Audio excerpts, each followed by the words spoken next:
was a boy called Danny. He loved to dance. He felt most at home at the ballet school, where he spent as much time as he could.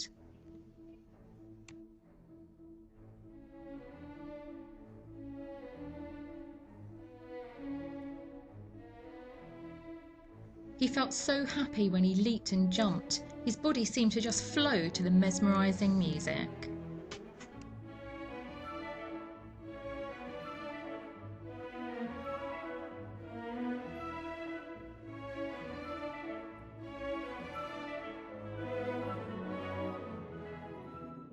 But Danny wasn't like the other boys.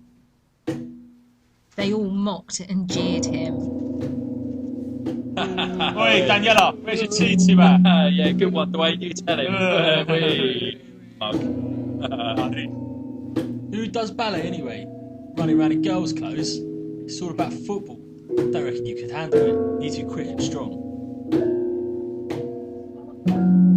Just watch your back, Daniela. We'll be waiting for you. After so much teasing, Danny thought those cruel words wouldn't hurt anymore. He'd been so used to hearing them. Ballet boy, pretty princess, freak. He'd heard them all, but still the comments cut like a knife deep into his heart. The next evening, Dwayne was walking alone on his way home.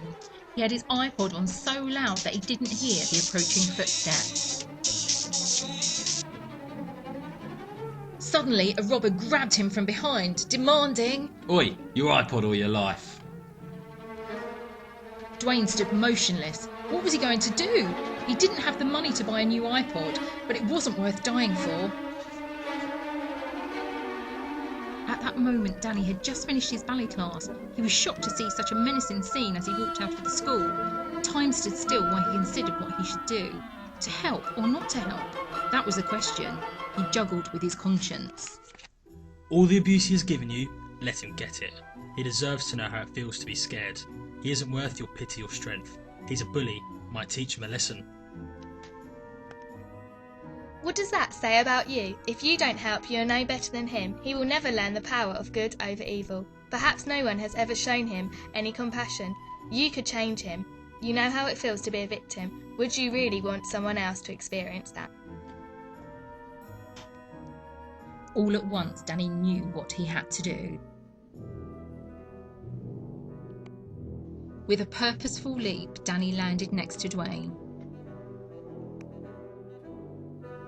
He then kicked the robber swiftly in the jaw, shocking him and making him flee in terror.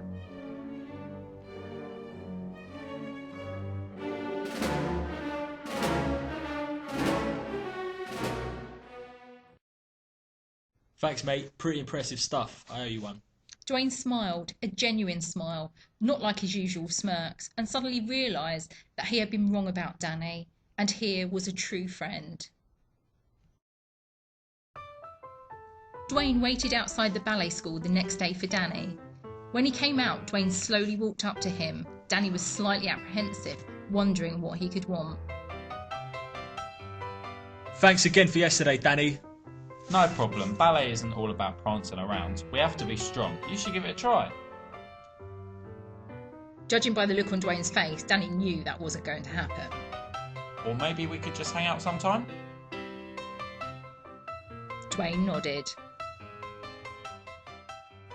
From that day, the pair became good friends who respected each other's interests but looked out for one another.